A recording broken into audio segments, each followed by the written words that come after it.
oftentimes we can't hear from God because we've gotten so desensitized by ignoring the moments where he convicted us. It's so true. You can train yourself to ignore conviction.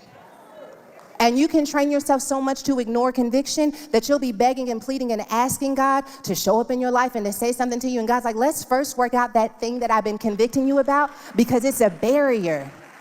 God doesn't convict us to shame us. Come on, somebody.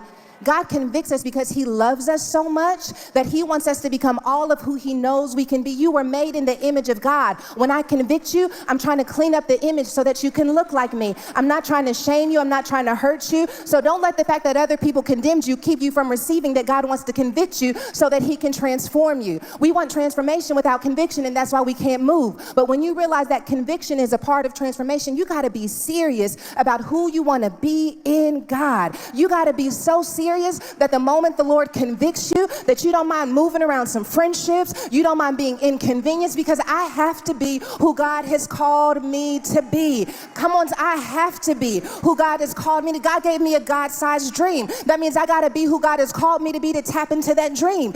There's a generational curse I want to break. I can't do it in my own power. I can't do it in my own strength. If I could, those who came before me would have broken it. That means I need supernatural power. I need supernatural strategy. That means I got to get in the presence of God and allow him to do a work on the inside. If there's anything in me that doesn't look like you, God, highlight it, show it to me, to make my heart sensitive again. You've had walls around your heart because you've been just trying to survive, so much so that God can't get through to you. God, tear my walls down. God, help me to lose the excuses. Make space for God in your heart again.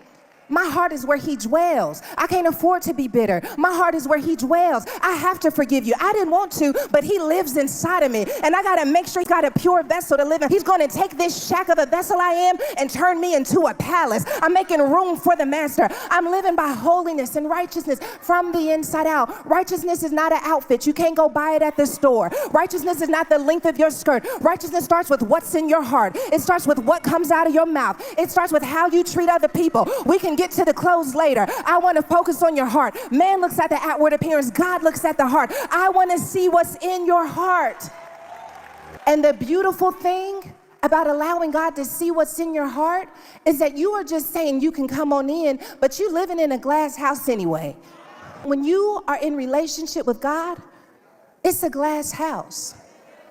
You giving him permission says, I don't want you to just look at me. I want you to dwell within me.